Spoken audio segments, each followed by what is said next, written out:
કેમ છો મિત્રો?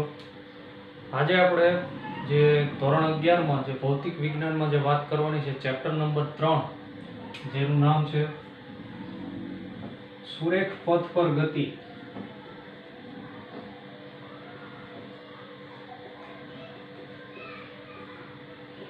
જે ચેપ્ટરનું નામ છે તે સુરેખ પથ પર ગતિ.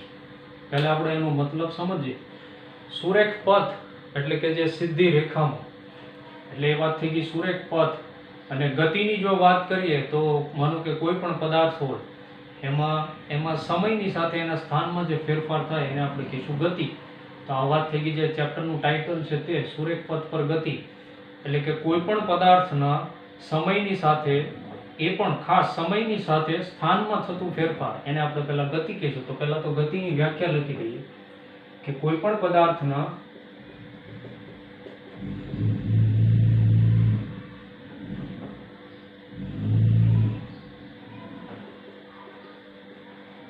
સમયની સાથે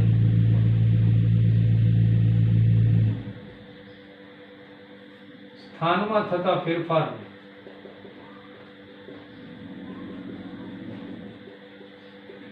ગતિ કહે છે. સ્થાનમાં ફેરફાર થાય અને એ પણ સમયની સાથે, તો આપણે એને કહીશું ગતિ. અને બીજું સુરેખ પથ પર, તો કોઈ સીધી રેખામાં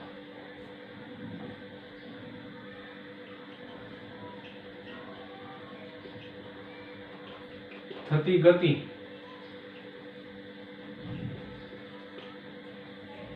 આપણે સુરેખ ગતિ પણ કહીશું. આપણે કોઈ સીધી રેખામાં થતી ગતિને આપણે સુરેખ ગતિ પણ કહી શકશું. તો આ વાત થઈ ગઈ સુરેખ પથ પર થતી ગતિ, એ જે ચેપ્ટરનું ટાઇટલ છે તે. હવે બીજી એક વાત, જો આપણે જોઈએ ગતિ, તો ગતિ તો આપણે આસપાસ આપણે જ્યાં જુઓ ત્યાં આપણને ગતિ જોવા મળે. જેમ કે આપણે સીધું આપણે શ્વસન લઈએ, એટલે કે શ્વાસ લઈએ અને શ્વાસ બહાર કાઢીએ, તો પણ ત્યાં એક જે વાયુની છે એ ગતિ જ થઈ છે, અંદરથી બહાર, બહારથી અંદર. તમે કોઈ રોડ ઉપર જુઓ તો કોઈ વાહનો જતા હોય તો એ પણ ગતિમાં છે, એ પણ કહી શકાય. કારણ કે એ આપણી સાપેક્ષમાં એનું સ્થાન છે એ સતત બદલ્યા કરે છે. છેવટે આપણે જો વાત કરીએ તો આપણે જે પૃથ્વી પર રહીએ છીએ, પૃથ્વી પણ પોતે ગતિમાં છે. અને એની આગળ વાત કરીએ તો આખું બ્રહ્માંડ છે એ પણ ગતિમાં છે. તો ગતિ છે એ સર્વત્ર છે, એ આપણે જોઈ શકીએ. આપણે ચાલીએ તો પણ ગતિમાં કહેવાઈએ, આપણે દોડીએ છીએ તો એ પણ ગતિમાં કહેવાશું. આપણે કારની અંદર બેસીએ છીએ અને કાર જાય છે તો એ કાર ગતિમાં, અથવા તો આપણે પણ ગતિમાં છે, એ આપણે કહી શકીએ. જો બીજાની સંદર્ભમાં વાત કરીએ તો આપણે ગતિમાં છે એવું કહી શકીએ. તો આ વાત થઈ ગઈ ગતિની પ્રસ્તાવના. હવે જે આપણે ગતિમાં જોવાનું છે એ મેઇન વસ્તુ કે સ્થાન, પથ લંબાઈ અને સ્થાનાંતર. હવે જો ચેપ્ટરની અહીંયાથી શરૂઆત થાય છે કે સ્થાન એટલે શું, આ સુરેખ પથ પર ગતિ આપણે સમજીએ તો સ્થાન આપણે કઈ રીતના દર્શાવશું. કોઈ પણ વસ્તુનું આપણે દર્શાવવું હોય, પથ લંબાઈ એટલે શું, સ્થાનાંતર એટલે શું, તો આપણે એ સમજીએ. તો આપણે કોઈ પણ પદાર્થનું સ્થાન દર્શાવવું છે, પહેલા આપણે વાત કરી દઈએ સ્થાનની. સ્થાન તો આપણે બતાવું, સ્થાન કોઈ પણ વસ્તુનું બતાવવું પડે. માનો કે આપણે કોઈ જગ્યાએ જવું હોય તો આપણે કહીએ કે કઈ જગ્યા અથવા તો કઈ સ્થાને જવાનું. બીજી એક વાત કે આપણે કોઈ વસ્તુની શરૂઆત કરતા હોય, માનો કે કોઈ રેસ હોય, તો પણ એમાં કે કઈ જગ્યાએ કયા સ્થાનથી આપણે શરૂઆત કરવાનું છે તે બહુ અગત્યનું છે. એ સ્થાન છે એ કોઈ પણની સાપેક્ષમાં લેવાતું હોય. જેમ કે આપણે જ વાત કરીએ, અહીંયાથી આપણે કોઈ બીજી જગ્યાએ જવું હોય તો આપણું ઘર છે એ આપણું પહેલા સ્થાન, અથવા તો એ આપણા માટે સંદર્ભ બિંદુ થયું, ત્યાંથી આપણે બીજી જગ્યાએ જવું છે તો કોઈ આપણે સ્થાન દર્શાવવા માટે સંદર્ભ બિંદુની જરૂર પડે. તો આપણે ગતિમાં સ્થાન દર્શાવવા માટે 3 જે યામાક્ષ પદ્ધતિ છે તે એક્સ વાય ઝેડ, આપણે જે એક્સ અક્ષ, વાય અક્ષ અને ઝેડ અક્ષ, કાર્તિજ્ય જે યામાક્ષ પદ્ધતિ આપણે જે કહીએ એને આપણે સ્થાનને દર્શાવવા માટે ઉપયોગમાં લેશું. તો પહેલા પોઈન્ટ લખ્યું કે સ્થાન દર્શાવવા માટે કાર્તિજ્ય યામાક્ષ પદ્ધતિ, એટલે કે જે આપણે વાત કરીએ છીએ એક્સ, વાય અને ઝેડ અક્ષિસ વાળી તે, એ પદ્ધતિ ઉપયોગમાં લેવાય છે.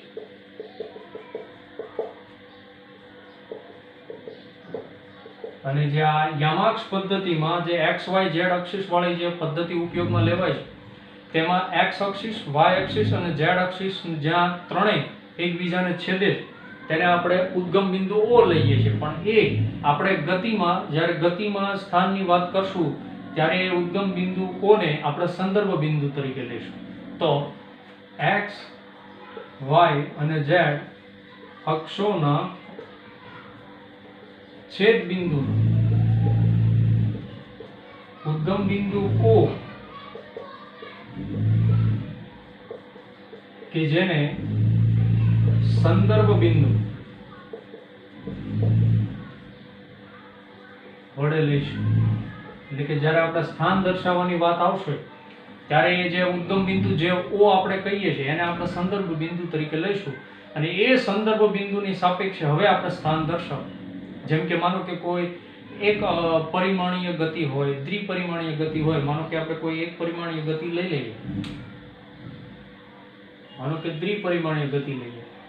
આ માનો કે બે અક્ષિસ, આ એક્સ અક્ષિસ અને આ વાય અક્ષિસ લઈએ તો અહીંયા જે આ બંને અક્ષો મળે છે તે એકબીજાને છેદે એટલે કે અહીંયા આપણે ઉદ્ગમ બિંદુ ઓ, હવે એને આપણે કહીશું સંદર્ભ બિંદુ. આ સંદર્ભ બિંદુ. હવે આ સંદર્ભ બિંદુની સાપેક્ષ એટલે માનો કે કોઈ પણ જગ્યાએ હોય, માનો કે અહીંયા આપણે લઈ લઈએ, અંતરમાં લઈએ અને એ પણ મીટર. અત્યારે આપણે અંતરની વાત કરીએ, દાખલા તરીકે આપણે અંતરની વાત કરીએ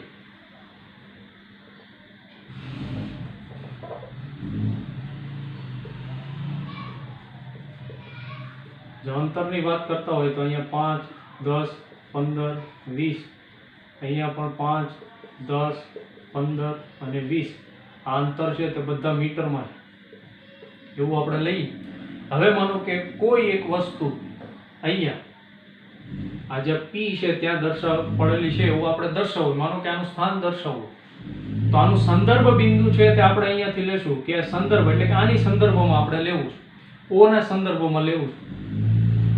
તો અહીંયાથી જો આપણે વાત કરીએ, માનો કે હવે મારે આ P નું સ્થાન આપણે દર્શાવવું છે અથવા તો જો આપણને કોઈ એમ કે સ્થાન દર્શાવો કે x અક્ષિસ ઉપર 15 મીટરના અંતરે, તો અહીંયા જે P વડે આપણે દર્શાવેલું છે તે કોઈ વસ્તુનું સ્થાન.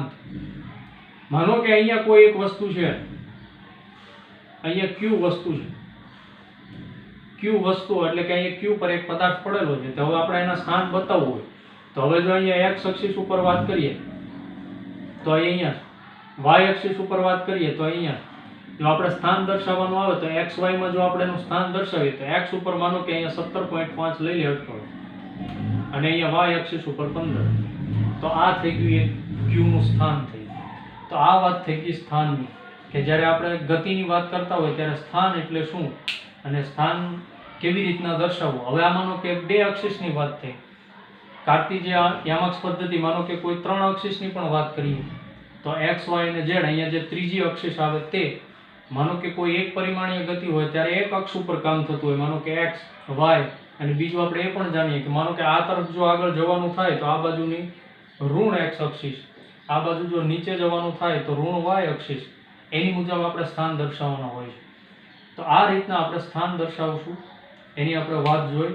બીજું એમાં એક ખાસ મહત્વનું છે કે અહીંયા ઉદ્ગમ બિંદુ O, જે આપણે આલેખમાં ઉદ્ગમ બિંદુ O કહીએ છીએ, એ અહીંયા સંદર્ભ બિંદુ લેવાનું અને એ સંદર્ભ બિંદુની સાપેક્ષે x અક્ષિસ ઉપર ક્યાં છે, y અક્ષિસ ઉપર ક્યાં છે, z અક્ષિસ ઉપર ક્યાં છે, એના ઉપરથી એનું સ્થાન દર્શાવવામાં આવે.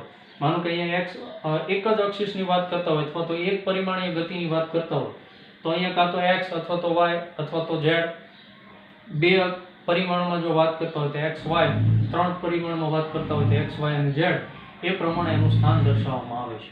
તો આ વાત થઈ ગઈ પહેલા સ્થાનની. હવે આપણે વાત કરીએ તો પથ લંબાઈ.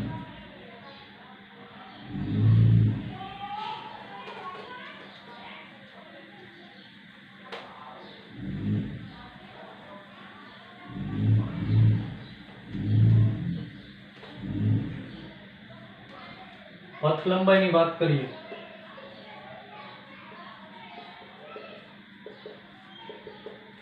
પથ લંબાઈ સમજતા પહેલા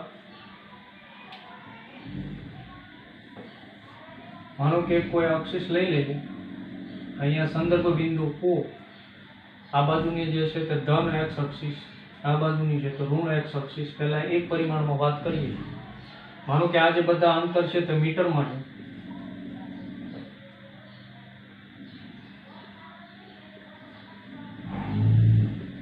આ બાજુના જે અંતર છે તે બધા ઋણ લેવામાં આવશે. હવે જો પથ લંબાઈની વાત કરીએ તો પથ લંબાઈ એટલે કે એ કે જ્યારે કોઈ પદાર્થ ગતિમાં હોય એટલે કે સમયની સાથે એના સ્થાનમાં ફેરફાર થવાનો. માનો કે કોઈ પદાર્થ એ પ્રારંભમાં અહીંયા કોઈ સ્થિર સ્થિતિમાં છે, માનો કે આ બિંદુને આપણે પી બિંદુ કહીએ, અહીંયાથી સ્થિર સ્થિતિમાં છે, ત્યાંથી એ ગતિની શરૂઆત કરે છે, ધન એક્સ અક્ષ દિશામાં ગતિની શરૂઆત કરે છે અને એ અહીંયા ક્યુ બિંદુ પર આવે છે. અહીંયાથી ગતિ કરીને ક્યુ બિંદુ પર આવે છે પદાર્થ. તો અહીંયા જે એની પથ લંબાઈ થઈ, જે પ્રારંભિકમાં જે એનું સ્થાન હતું તે અહીંયા સંદર્ભ બિંદુ O જ હતું, ત્યાંથી એ ક્યુ તરફ એટલું જે એને અંતર કાપ્યું તો એની પથ લંબાઈ થઈ ગઈ તે 80 મીટર. અહીંયાથી એને શરૂઆત કરી અને અહીંયા સુધી આવી તો એનું જે પથ લંબાઈ થઈ તે 80 મીટર થઈ. માનો કે તે ક્યુ થી, માનો કે અહીંયા કોઈ આપણે આર બિંદુ લઈએ તો અહીંયા જે ક્યુ થી, માનો કે પહેલા અહીંયા પી થી ક્યુ આવે છે અને ક્યુ થી એ ફરીથી અહીંયા આર ઉપર આવે છે, તો એની પથ લંબાઈ, માનો કે પહેલા આપણે પી થી ક્યુ ની વાત કરીએ તો પી થી લઈને ક્યુ સુધીમાં જે એની પથ લંબાઈ છે તે 80 મીટર. એટલે કે આ જે અંતિમ સ્થાન એમાંથી આપણે પ્રારંભિક વાત કરીએ તો હવે ક્યુ થી લઈને આર સુધી, એટલે ક્યુ થી લઈને ફરીથી આર સુધી જાય તો પહેલા અહીંયા પી થી ક્યુ સુધીમાં 80 મીટર, ત્યારબાદ ફરીથી અહીંયાથી શરૂ કરે અહીંયા સુધી જવાનું તો આ 40, આ બીજા 80 મીટર, આ 120 મીટર અને ઉપરના થયા તો 160 મીટર. તે ક્યુ થી લઈને આર સુધીમાં જાય છે, ત્યાં સુધીમાં એને કાપેલું અંતર. એટલે પહેલા આપણે વાત અહીંયાથી જ કરીએ છીએ, પી થી લઈને ક્યુ, ક્યુ થી લઈને આર, એટલે અહીંયા ક્યુ થી લઈને આર માં જે છે તે 80 આ તરફના, 40 આ, 80 આ અને 80 આ તરફના, એટલે 160. અને જો આપણે ટોટલ એને પથ લંબાઈની વાત કરતા હોય, પથ લંબાઈ કે કુલ પથ લંબાઈ આપણે કયો કે પી થી ક્યુ સુધીમાં જવા માટે 80 મીટર, ફરીથી એક ક્યુ થી આર સુધી જવા માટે ક્યુ થી પહેલા પી જશે અને ત્યાંથી પી થી લઈને આર, તો પહેલા પી થી ક્યુ આવવા માટે 80 મીટર, ક્યુ થી પી જવા માટે ફરીથી 80 અને પી થી લઈને આર જવા માટે 80 મીટર.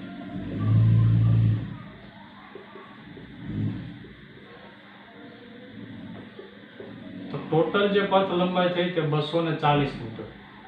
આ થઈ ગઈ પથ લંબાઈ. પથ લંબાઈ એ પી થી લઈને ક્યુ અને ક્યુ થી લઈને આર જવા માટેની જે પથ લંબાઈ છે તે 240 મીટર. એટલે મતલબમાં આપણે જો ટૂંકમાં કેવું હોય તો પથ લંબાઈ એટલે કે જે પદાર્થે સમયની સાથે સ્થાનમાં કરેલો જે ફેરફાર એ એનું જે કુલ જે અંતર છે તે કાપેલું અંતર તેને આપણે કહીશું પથ લંબાઈ, એટલે કે 240 મીટર. બીજું કે પથ લંબાઈ છે એ હંમેશા ધન જ હોવાની, ઋણ હોવાની નહીં. એનું કારણ એ છે કે પથ લંબાઈ એ આપણે એ ગણશું કે જે પદાર્થે કાપેલું અંતર છે તે કુલ અંતર છે તે, માનો કે પી થી ક્યુ જતા 80 મીટર કાપે અને ફરી એક ક્યુ થી પી સુધી જાય તો ફરીથી એને 80 કાપવા પડે, એટલે ટોટલ જે પથ લંબાઈ થઈ તે 160 મીટર થઈ. એવું નથી કે પી થી અહીંયા ક્યુ સુધી આવ્યો અને ક્યુ થી ફરીથી પી સુધી જાય તો પથ લંબાઈ શૂન્ય નહીં થાય. એટલે મતલબ કે પથ લંબાઈ હંમેશા ધન હોવાની. એક વસ્તુ હોઈ શકે કે અહીંયા સંદર્ભ બિંદુની આ બાજુ છે તે ધન એક્સ અક્ષિસ, આ બાજુની છે ઋણ છે. માનો કે આ બાજુ અહીંયા આર સુધી જાય છે તો અહીંયા -80 મીટર નહીં આવે. પથ લંબાઈ એટલે કાપેલું કુલ અંતર એ ફરી પહેલા પી થી ક્યુ ઉપર આવે છે, ત્યારબાદ ક્યુ થી પી ઉપર જાય છે તો આ બાજુ એ ધન એક્સ માં આવે છે, ત્યારબાદ ઋણ એક્સ અક્ષિસ દિશામાં જાય છે. દિશા જોવાની રહેતી નથી. ટૂંકમાં પથ લંબાઈ એટલે કાપેલું કુલ અંતર, એને આપણે કહીશું પથ લંબાઈ. તો બીજો એક આપણે પોઈન્ટ એ લખી શકીએ કે પથ લંબાઈ એ હંમેશા ધન હોય.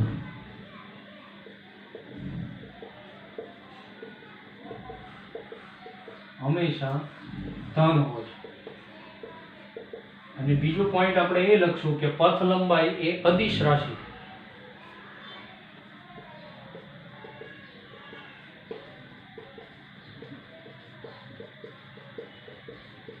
અદિશ રાશિ એટલા માટે છે કે એનું હંમેશા મૂલ્ય હોવાનું, એટલે કાપેલું અંતર મીટરમાં કે કિલોમીટરમાં એ હોવાનું, પણ આમાં કોઈ દિશાને ધ્યાનમાં લેવાની નથી, એટલે કે લેવામાં આવતી નથી. એટલે કે એ ધન એક્સ દિશામાં કાપેલું અંતર છે, ઋણ એક્સ દિશામાં કાપેલું અંતર છે, કે બંનેનું ભેગું કરીને કાપેલું અંતર છે, એ કોઈ દિશા જોવામાં આવતી નથી. એટલે પથ લંબાઈ એ અદિશ રાશિ છે.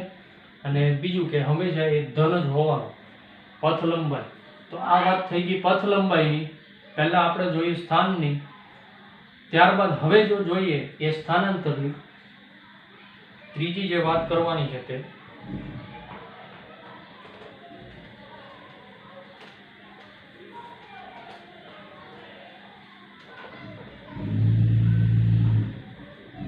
સ્થાનાંતર.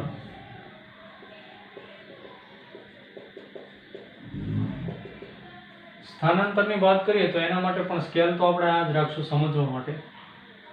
સ્થાનાંતર એટલે કે પદાર્થના જે સ્થાનમાં થતો ફેરફાર છે તેને આપણે કહીશું સ્થાનાંતર. હવે સ્થાનાંતર એટલે કે માનો કે જે એનું અંતિમ સ્થાન હોય એમાંથી આપણે પ્રારંભિક સ્થાનને બાદ કરીએ અને જે મળતું જે રાશિ છે અથવા તો જે મૂલ્ય છે તેને આપણે કહીશું સ્થાનાંતર. તો સમયની સાથે પદાર્થના સ્થાનમાં થતા ફેરફારને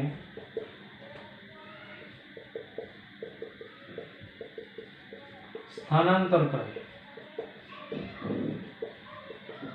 માનો કે પહેલા કોઈ પદાર્થ અહીંયા P બિંદુએ છે તો એનું સ્થાન આપણે કહી દઈએ x1.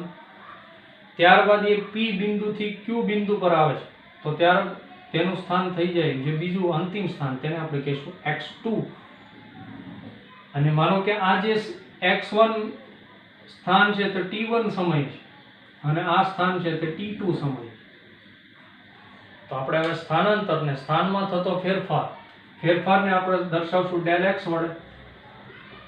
અંતિમ સ્થાન એટલે કે x2 એમાંથી પ્રારંભિક સ્થાન x1 ને આપણે બાદ કરી દઈએ તો આને આપણે કહીશું સ્થાનાંતર.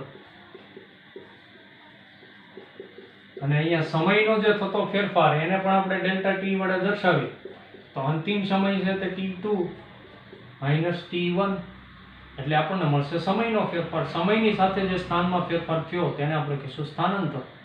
હવે જો અહીંયા આપણે વાત કરીએ કે કોઈ પદાર્થ P થી Q પર જાય છે, P થી Q પર, તો એમાં થયું સ્થાનાંતર જોઈએ તો x2 માઇનસ x1 કરીએ, x2 માઇનસ x1 કરીએ તો x2 આ જે સ્થાન છે તે 80, x1 છે તે 40, x1 છે તે અહીંયા O ઉપર છે એટલે કે 0 ઉપર. તો અહીંયા સ્થાનાંતર છે તે 80 મીટર જેટલું થયું. આ વાત થઈ ગઈ PQ, 80 મીટર જેટલું સ્થાનાંતર. અને અહીંયા ખાસ જોવું પડે આ રાશિ જે આવી છે તે ધન આવી છે, ધન રાશિ. અથવા તો અહીંયા જે આપણે દિશા ખાસ બતાવવી પડશે કે અહીંયા જે સ્થાનાંતર થયું એ ધન x દિશામાં થયું, ધન x દિશામાં.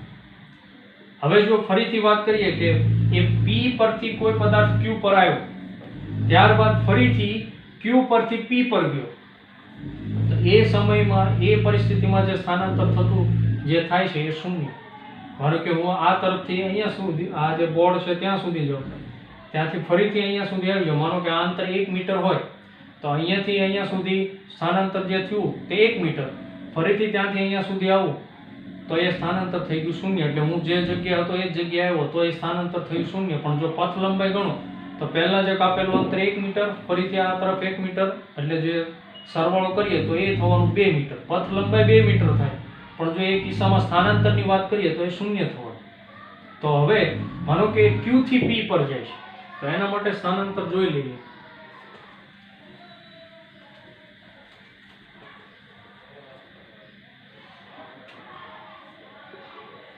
Q થી P પરની વાત કરીએ તો પ્રારંભિક સ્થાન છે x2 માઇનસ x1 કરીએ. આ પ્રારંભિક સ્થાન, આ અંતિમ સ્થાન. પ્રારંભિક છે તે અંતિમ છે તે અહીંયા Q થી P પર જવાનું એટલે શૂન્ય. આ છે તે 80. તો જવાબ આવ્યો ઋણ આવ્યો. તો ઋણ આપણને એ બતાવે કે ઋણ x દિશામાં,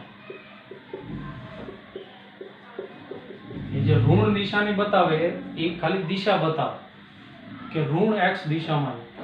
ખરેખર જો આપણે સ્થાનાંતરની વાત કરીએ તો પહેલા p થી q પર જાય ત્યારે થતું સ્થાનાંતર એ ધન એ 80 મીટર.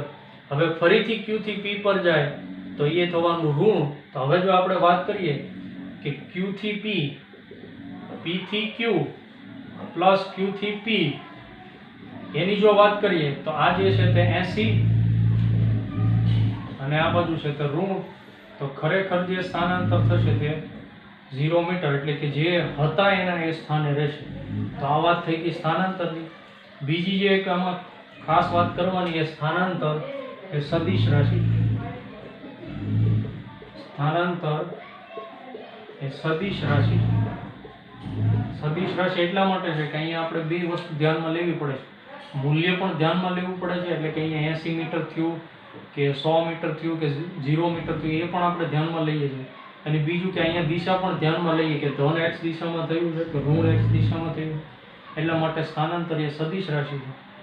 બીજી જો વાત કરીએ આ પથ લંબાઈ અને સ્થાનાંતર વચ્ચેના સંબંધની વાત કરીએ તો આ સ્થાનાંતરનું મૂલ્ય છે એ માનો કે પથ લંબાઈના મૂલ્ય જેટલું હોઈ પણ શકે અને ન પણ હોઈ શકે. એ વસ્તુ આપણે લાઈન લખીએ પણ એની સાથે સમજતા જઈએ. પહેલા તો એક લાઈન લખીએ એ સ્થાનાંતરનું મૂલ્ય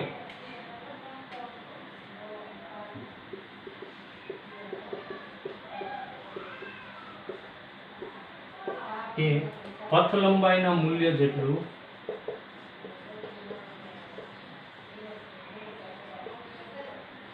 હોઈ પણ શકે